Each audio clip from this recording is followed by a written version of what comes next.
On today's World-Beater Wrestling episode, I'm talking about the art of selling and the one thing that you should have in your toolbox that could make or break your performance.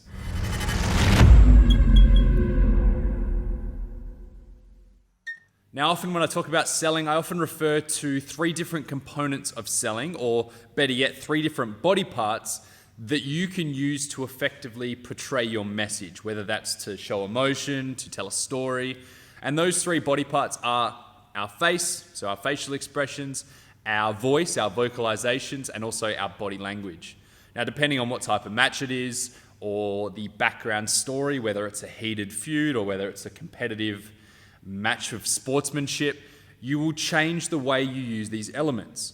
Also, depending on where you're at inside the match, you will effectively use or back off on some of these elements. Now, in a perfect world, you would use all three components of selling effectively. But there are certain situations where you can't. Perhaps you're a masked wrestler, so now you can't really use your facial expressions. So you might have to turn up your body language a little bit louder. Or maybe your character is a silent type, a deadly killer. You don't use your vocalizations at all, so maybe your facial expressions have to turn it up a notch. But I'm here to argue that there is one thing that is more important than all three of those, because it's the one thing that can really make or break a match, and that being eye contact. Your eyes tell the story better than your face, your vocals, or your body language ever will. Your eyes can brand you as being legit or a liar.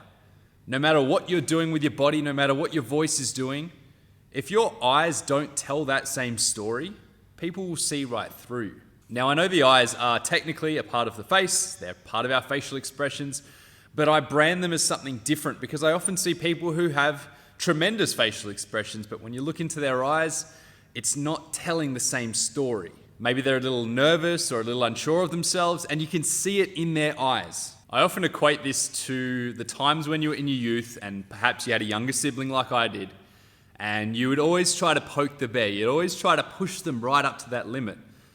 But there was that one day where you pushed them over the edge, and the way you knew you pushed them over the edge was in that eye contact.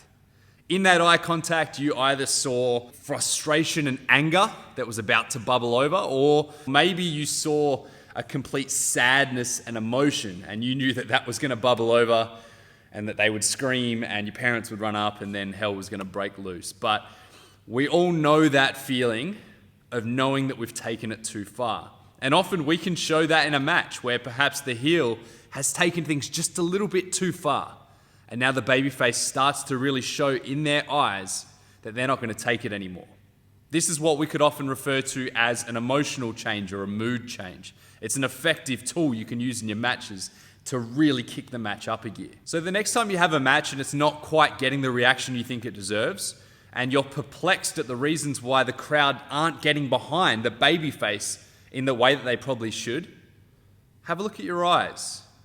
Analyze. Be honest with yourself. Are your eyes telling the same story that your body and your brain are trying to tell? And if you find that your eyes are struggling to tell the story that you're wanting to show, then maybe it has something to do more with the persona you're trying to play. Maybe you're struggling to get into the moment and to really feel that character when you're out in front of an audience. In which case I say, focus on visualization.